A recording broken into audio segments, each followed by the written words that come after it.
Apocalipse capítulo 3. Louvamos ao Senhor por essa rica oportunidade, mais uma vez, de estar ministrando a palavra do Senhor. Grande responsabilidade para todos nós e estar atento para ouvir a voz do Espírito de Deus. Importante para nós estarmos atentos àquilo que Deus quer ministrar no nosso coração a todo tempo, pelos louvores, pela palavra, pelas oportunidades que o Senhor assim nos dá. Então, que você esteja atento a ouvir essa voz. Amém? Primeiro vamos ler os primeiros 6 versículos de Apocalipse 1, do 1 ao 6, depois nós vamos para o 3 e vamos ler também do 1 ao 6 também. Ok? Revelação de Jesus Cristo, que Deus lhe deu para mostrar aos seus, o quê? Servos. Para mostrar aos seus servos, repita comigo: mostrar aos seus servos as coisas que brevemente devem acontecer. E enviando-as pelo seu anjo, as notificou a seu servo João, o qual testificou da palavra de Deus e do testemunho de Jesus Cristo de tudo quanto viu. Bem-aventurado ou feliz aquele que lê, e bem-aventurados os que ouvem as palavras dessa profecia e guardam as coisas que nela estão escritas, porque o tempo está o quê? Próximo. João, às 7 igrejas que estão na Ásia, graças a vós e paz da parte daquele que é, e que era, e que há de vir, e dá os 7 Espíritos que estão diante do seu trono, e da parte de Jesus Cristo, que é a fiel testemunha, o primogênito dos mortos e o príncipe dos reis da terra, aquele que nos ama e pelo seu sangue nos libertou dos nossos pecados e nos fez reinos sacerdotes para Deus, seu Pai. A ele seja glória e domínio pelos séculos dos séculos, e toda a igreja diga amém. Amém. Capítulo 3, do 1 ao 6. Amém. Ao anjo da igreja em Sardes escreve: isto diz aquele que tem os 7 Espíritos de Deus e as 7 estrelas. Conheço as tuas obras. Tens nome que vives, mas estás mortos ou morto. Sê vigilante e confira o restante que estava para morrer, porque não tenho achado as tuas obras perfeitas diante do meu Deus. Lembra-te, portanto, do que tens recebido e ouvido, e guarda-o, e arrepende-te, pois se não vigiares, virei como um ladrão, e não saberás a que hora sobre ti virei. Mas, porque estará desatento, mas também tens em Sardes algumas pessoas que não se contaminaram as suas vestes, e comigo andarão vestidas de branco, porquanto são dignas. O que vencer será assim, vestido de vestes brancas, e de maneira nenhuma arriscarei o seu nome no livro da vida. Antes confessarei o seu nome diante de meu Pai e diante dos seus anjos. Quem tem ouvidos, ouça o que? O que o Espírito diz. Amém. Podemos assentar. Glória a Deus. Que Deus Ele fale ao nosso coração nessa noite. O tema que essa palavra que Deus colocou no meu coração fala: ainda há tempo de sobreviver. Repita comigo: ainda há tempo para sobreviver. É o tema dessa mensagem. Nós vemos que Deus, que é o remetente desta carta, acho que os jovens aqui, acho que nem sabem mais ou menos o que é isso, né? Quase não se usa mais, sabe sim, porque ainda tem, né? Mas há alguns anos atrás, né, se usava muito essa questão da carta. Hoje nós passamos e-mail, passamos WhatsApp, falamos com pessoas do outro lado do mundo, através da tecnologia, como nosso amado irmão evangelista aqui mesmo falou. Antes era por carta. Essa carta andava aí 80 quilômetros, ou até mesmo atravessava fronteiras para chegar até um certo destino. Antes, a cavalo, daqui para São Paulo, seriam 2 dias a cavalo. A história mostra isso através de Dom Pedro I, né? Aqui, essa cidade ficava a uns 80 quilômetros de Jerusalém. Nessa cidade ela foi destruída no ano 17 depois de Cristo, mas logo depois foi reconstruída essa cidade de Esmirna, a 5ª carta que nós estamos falando nessa noite. Perdão, Esmirna não, Sardes, foi a 5ª carta a ser escrita. Sardes era uma cidade industrial, tinha uma indústria de lã situada nesse local. Era uma cidade muito rica, né, onde tinha um comércio, mas também tinha idolatria a uma deusa chamada, deixa eu ver aqui, Cibele. Deusa chamada Cibele. É uma deusa da religião de mistério, onde a imoralidade e a degeneração era de forma notável, né? A promiscuidade, a degeneração do caráter do homem, né? Aquilo que dava mais importância a saber aquilo que era desonesto, aquilo que era errado diante dos olhos de Deus, do que seguir a palavra de Deus. Essa cidade de Sardes, o Evangelho chegou de uma forma muito potente, muito forte, onde muitas pessoas se agregaram à igreja de Cristo. Porém, também a evidência da idolatria também era um sinal também de muita força nessa cidade. Muitos estavam se afastando, e mesmo dentro das igrejas estavam adorando a Deus e adorando também essa deusa também. Às vezes nós, seres humanos, somos muito tendenciosos a essa questão de idolatria. Às vezes nós idolatramos, às vezes, a força de um bom emprego, a força de um bom salário, a força em um amigo, e por aí vai. O que é idolatria? Vem de ídolos que nós constituímos. E nós passamos a ser idólatras a partir do momento que depositamos a nossa confiança naquele objeto ou em alguma coisa. E Deus, que é o próprio remetente da carta, ele vai combater isso falando com o anjo da igreja, o pastor da igreja.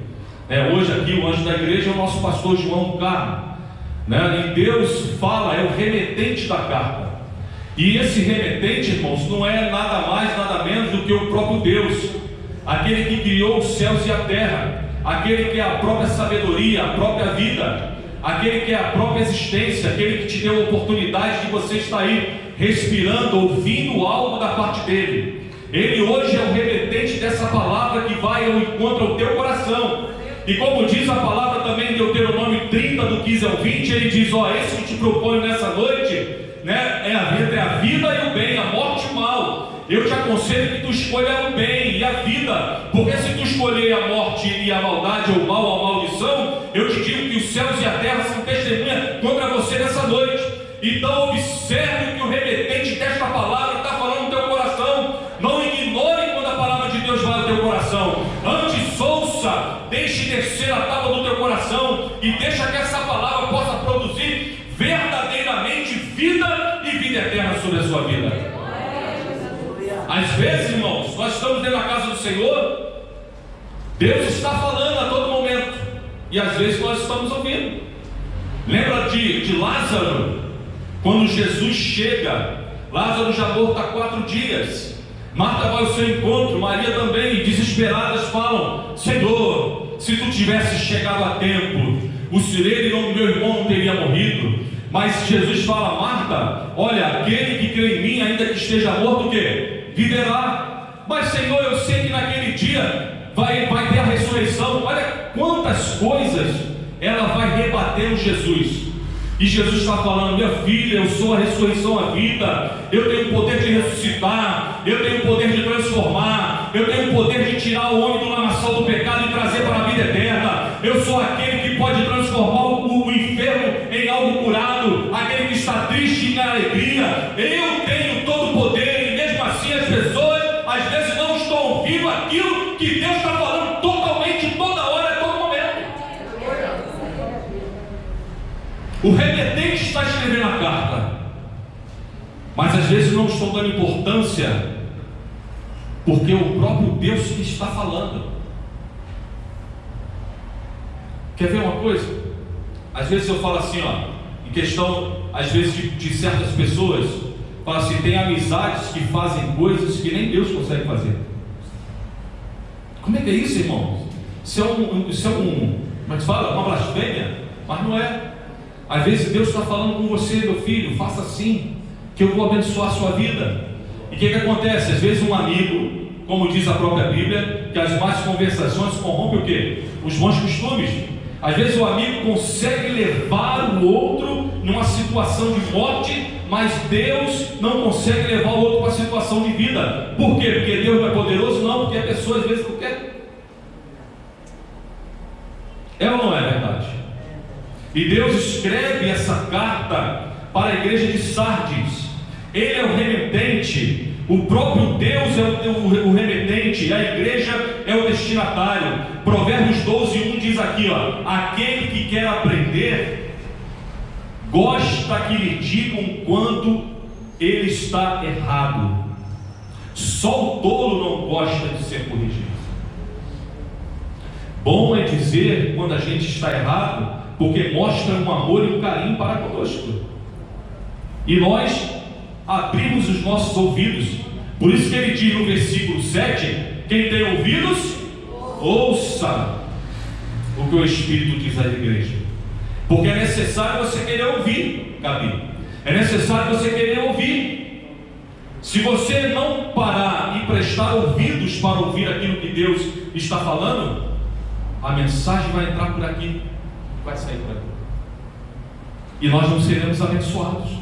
Aí você vai orar: Senhor, tu não está falando comigo, Senhor, tu está calado para mim. Deus está falando a todo tempo, mas às vezes você não quer ouvir aquilo que Deus está falando. Você que não quer atentar para o remetente da carta. Você não está atentando para aquele que te criou e aquele que te ama e provou na cruz do Calvário o seu amor. Eu quero transformar você, eu quero lapidar você, como a nossa irmã Janaína aqui falou. A todo tempo eu tenho sede de Deus, a todo tempo eu quero Deus, a todo tempo eu quero aprender com Deus, e a todo tempo eu quero ser usado por Deus. Somos pessoas sobrenaturais, meus irmãos. Não vivemos mais na natureza do mundo. Agora somos embaixadores de Cristo, amém? Somos representantes de Deus nessa terra. A autoridade de Deus está sobre você. O nome de Jesus Cristo você leva. Você carrega a salvação, você carrega a cura, você carrega a mudança. Só depende de você. Glória a Deus, aleluia. Deus está falando com você aqui nessa noite. Ele conta com você. Os anjos queriam fazer a obra de Deus, mas Deus não, eu quero que meus filhos façam. Ou seja, Deus decidiu não fazer nada sozinho. Ele conta com você, conta comigo, conta com a juventude, conta com os irmãos, conta com todos. Basta a gente se colocar na posição e o desejo de fazer. Agora, dores, meu irmão, vai ter. Olha para Jesus. Jesus foi experimentado em tudo, homem de dores, como diz o profeta Isaías. Também sofreremos dores, mas maior é o Senhor que nos consola, nos fortalece e nos usa com grande autoridade e poder. Só depende de nós. Segundo ponto, no segundo versículo, ele vai dizer assim: ser vigilante e confirma o restante que estava para morrer. O que ele quer dizer com isso? Ele quer dizer assim, salve aquilo que ainda vive em você. Se resta alguma coisa em você, meu irmão, ou que resta, o restante que está corrompido, mas certamente resta alguma coisa, uma consciência na sua vida, pega esse restante que está diante de você. Ele diz aqui: para que não morra completamente e não sofra o dano da segunda morte. Eu acredito, irmãos, que aqueles que de certa forma têm decidido se corromper, ou têm decidido fazer algo de errado, ter uma vida dupla, uma pessoa aqui na igreja, uma pessoa lá fora, Deus está falando: olha, meu filho, há momento ainda, há tempo ainda de você sobreviver. Há momento ainda de você se desviar da morte. Há momento ainda de você voltar para a presença. Há momento ainda de você viver as promessas de Deus. Há momento ainda do seu nome estar no livro da vida. Há momento ainda de você viver as bênçãos que eu quero derramar e que derramo sobre a vida dos meus santos. Há momento ainda, o que sobe você, olha para Cristo e seja bem-aventurado na presença do nosso Deus. Há momento ainda, irmãos, há tempo. Não permita que o resto do seu ser seja contaminado com as coisas que vêm lá do mundo. Deus está falando com você. Ainda há esperança. Coloque a boca no pó, se arrependa dos seus pecados, se arrependa daquilo que você está fazendo errado e volte para os caminhos do Senhor e permita a Ele traçar os seus passos, que você vai ser um bem-aventurado. Ele diz, fique vigilante. Não foi isso que Jesus falou? Vigiai e orai, porque o Espírito o quê? Está pronto, mas a carne é o quê? Fraca. Eu sei que nós passamos tentações, mas o Senhor pode nos fortalecer com a sua graça para resistir nos dias maus. Amém? Porque ele diz no versículo 3, caminhando mais um pouco, versículo 3: lembra-te, portanto, do que tens recebido e ouvido, e guarda, e arrependa-te, pois se não vigiares, virei como um ladrão, e não saberás a que hora eu vim sobre ti, ou virei sobre ti. O que você tem recebido, irmãos? E o que você tem ouvido? A Bíblia diz que eu não devo colocar nada diante dos meus olhos que seja de maldição, que alimente a minha carne, os meus desejos carnais. Em que roda você tem conversado? Se não dentro de uma roda onde tem a palavra de Deus, na presença de Deus? Ou você está sentando na roda dos escarnecedores, onde você tem ouvido coisas que não são edificantes para a sua vida? Eu vi um jovem postar esse dia no Facebook, um amigo de infância, e ele botou 2 fotos de uma pessoa com línguas grandes e colocou, criticando os servos do Senhor que falam demais. Aí ele ironiza dizendo, os grandes santarrões de dentro da casa do Senhor. Aí eu falei com ele, meu amado, permita-me te dar um conselho. Não faça tal coisa, porque você está criticando o seu próprio povo. Eu sei que vivemos hoje um evangelho não tão profundo, porque as pessoas não querem se aprofundar no evangelho. Você vai em várias igrejas aí, só tem campanha da bênção, campanha da vitória, campanha de todas as coisas só para receber alegria. E o pecado que não é combatido, e o amor que deve ser praticado, e a consideração e a tolerância. Precisamos observar essas coisas, porque a Bíblia diz que nós pecaremos nas pequenas coisas. Porque pregar não salva, cantar não salva, pregar não salva. O que salva é o seu compromisso e a sua sinceridade com Deus. Ter frutos dignos de arrependimento. Eu sei que vivemos hoje um evangelho diferenciado, mas ainda há sinceros no nosso meio. Então oremos por eles e não abrimos portas para sermos escarnecidos pelos ímpios. Aí os ímpios nem podem embaixo, só criticando. Aí ele falou, meu amado, não são todos. Sim, eu sei que não são todos, mas nós não vamos para as redes sociais, irmãos, para debater isso ou pintar miras atrás dos crentes. Nós vamos lá para dizer que Jesus cura, Jesus salva, Jesus batiza com o Espírito Santo e Jesus leva para o céu. Essa é a nossa mensagem. Essa é a nossa mensagem para o povo de Deus. Nós temos que pregar Jesus Cristo, falar que Ele está ali, está diante de nós, e Ele ainda está salvando, e Ele ainda está dando tempo para aqueles que querem sobreviver, não viver no mundo, Senhor dos Senhores. Porque senão, irmão, se nós não vigiarmos, ele disse que vai vir como um ladrão. Um ladrão, ele não avisa quando vai na casa de alguém roubar.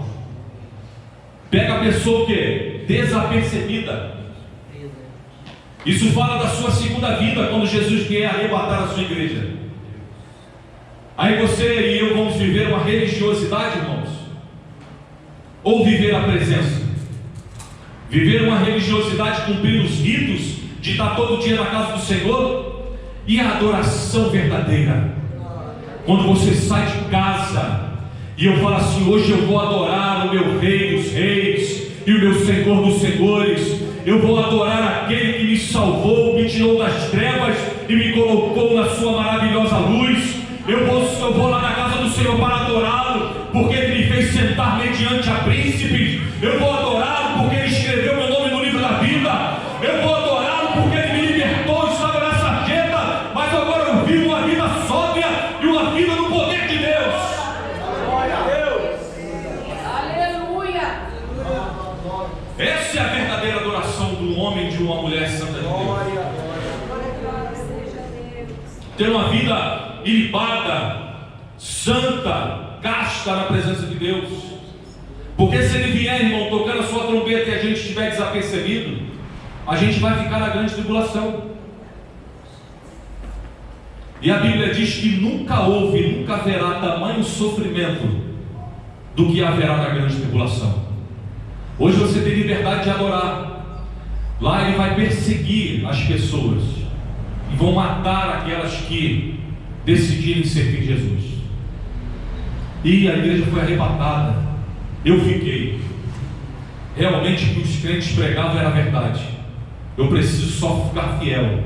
Mas o anticristo vai perseguir aqueles que decidirem ser fiéis a Deus. Aí ele vai falar para você assim: nega Jesus. Aí você não nega, corta o dedo dele. Você tem 10? É uma. Tem 20, né? Tem 10 no pé também. Corta o do dedo. Corta mais um dedo. Agora corta a orelha. Se na facilidade você não adora, imagine sendo torturado.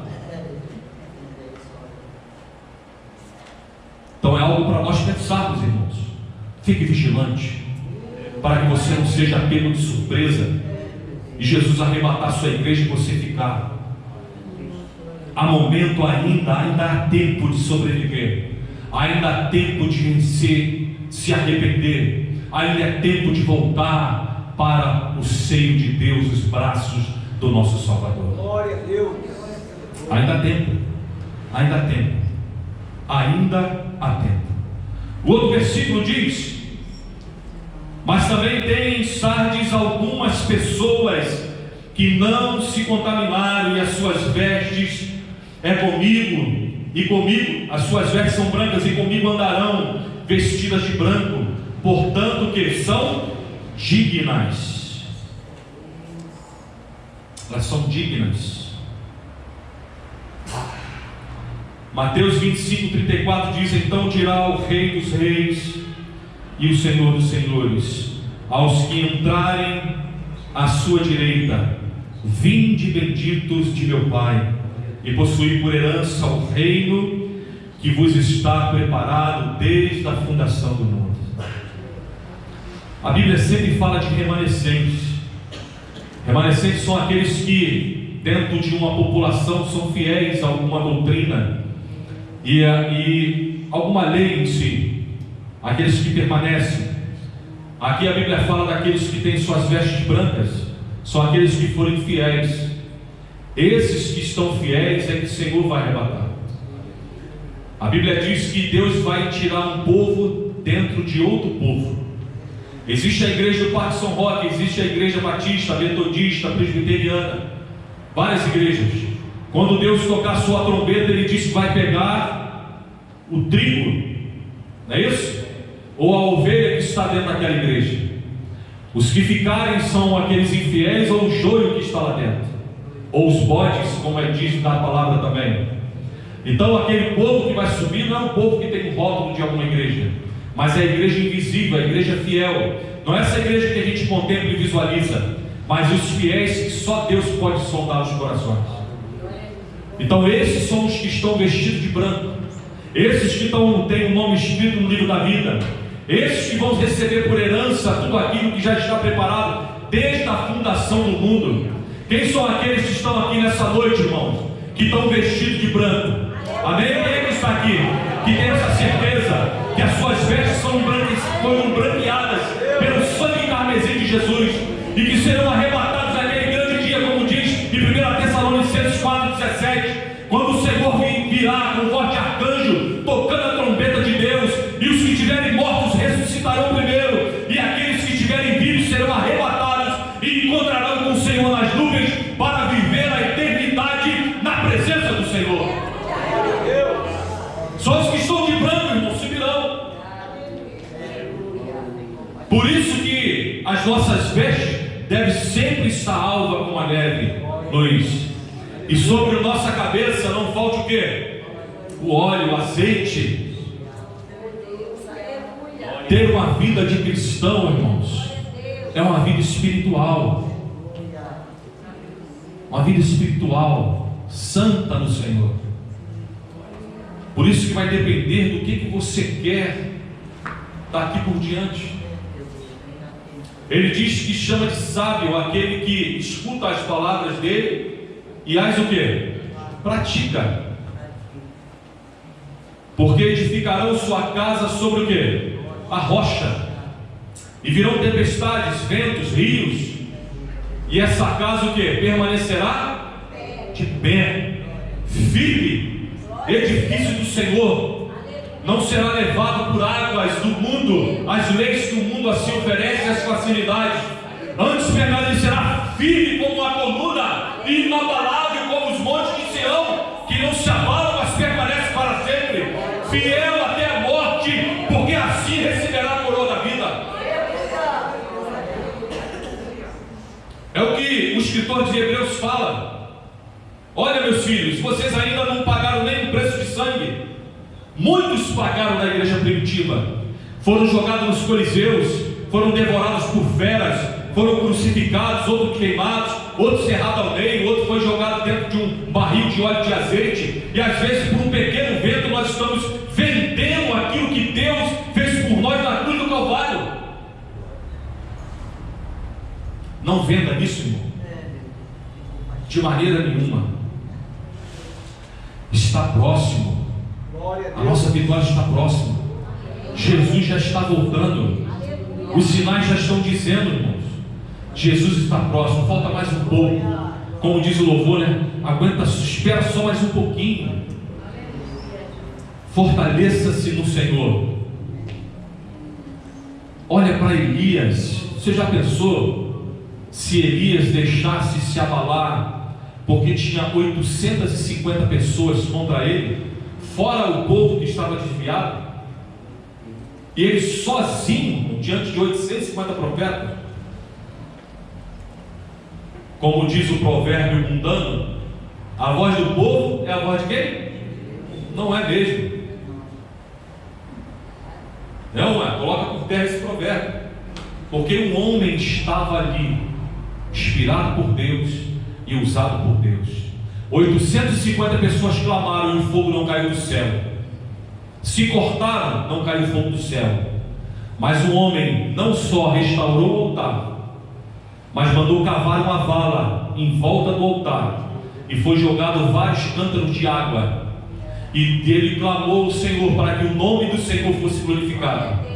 E Deus fez cair fogo do céu, e lambeu o altar, lambeu o holocausto, as pedras e a água que também estava. Ou seja, o servo de Deus, debaixo da autoridade do Senhor, ele move o sobrenatural, o nome do Senhor é glorificado, e ele sai cantando o hino da vitória. Cante o hino da vitória nessa noite, meu irmão. O remetente desta carta está falando com você nessa noite. Cante o hino da vitória. Eu quero abençoar vocês. A igreja de Sardes, irmãos, ele colocava sua confiança na sua riqueza e na sua vida natural.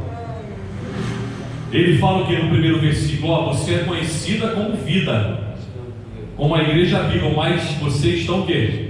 Morto. O culto deles era até alegre. Hã? É ou não? O culto dele era até alegre, irmão. Mas Jesus estava do lado de fora. Eu sei que tinha uns remanescentes lá, mas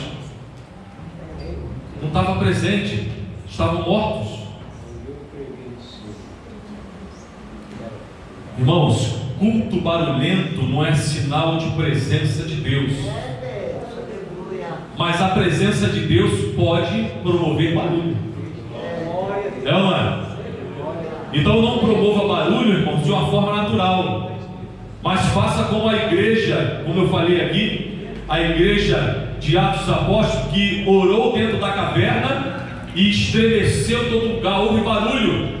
Mas a presença de Deus estava naquele lugar e foi notória para todos que estavam ali. Então se eu, você, todos nós começarmos aqui dentro desse culto, vir no propósito de adorar, no propósito de louvar o Senhor, e você fechar os seus olhos e ministrar adoração ao Pai, Ele derramará da sua glória nesse lugar, vai renovar aquele que está caído, vai renovar as forças daquele que está fraco, vai transbordar do Espírito Santo aqui, vai batizar a igreja, vai ser envolvida na glória de Deus. Aleluia! Alabaxebe, alabacantarabá. Deus quer manifestar sua glória, meu irmão,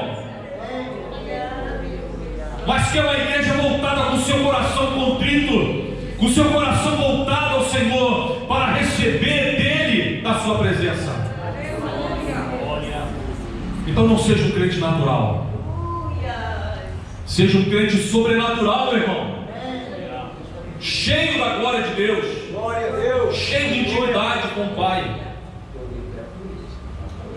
Aleluia, louvado seja o nome do Senhor. Glória a Deus. E ele diz aqui no versículo 5: o que vencer será assim vestido de vestes brancas, e de maneira nenhuma riscarei seu nome do livro da vida, porque foi fiel ao Senhor.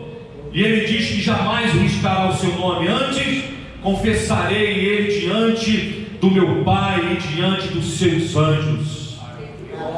Olha que honra, meu irmão. Já pensou você chegar lá no céu, Lourdinha?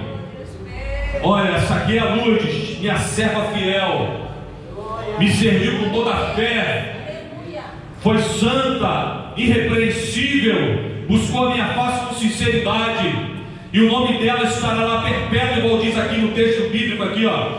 Ele diz assim, ó, Apocalipse 3,12: aos vencedores faloei coluna no santuário do meu Deus, e daí jamais sairá.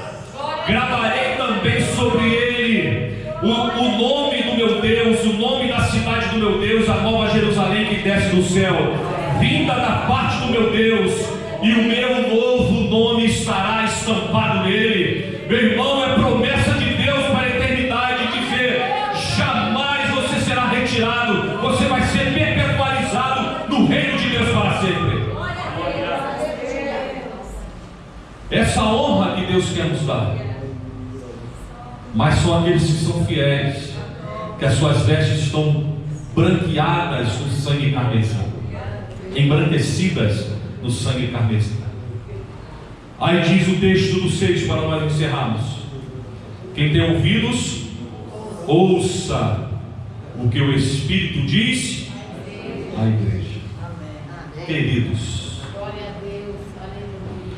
ouça o que Deus ministrou no seu coração nessa noite.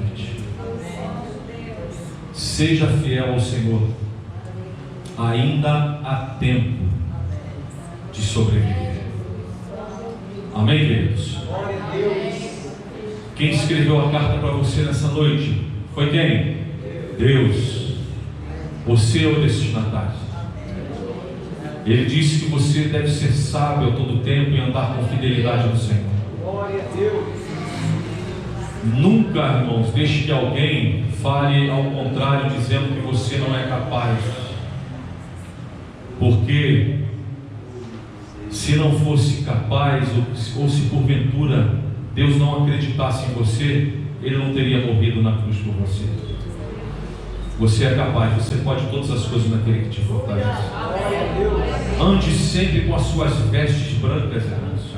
Olhe sempre para si mesmo e ore a Deus, pedindo misericórdia, graça, sabedoria, longanimidade, paz. Ele disse que vos dará, e Ele não quer nada em troca.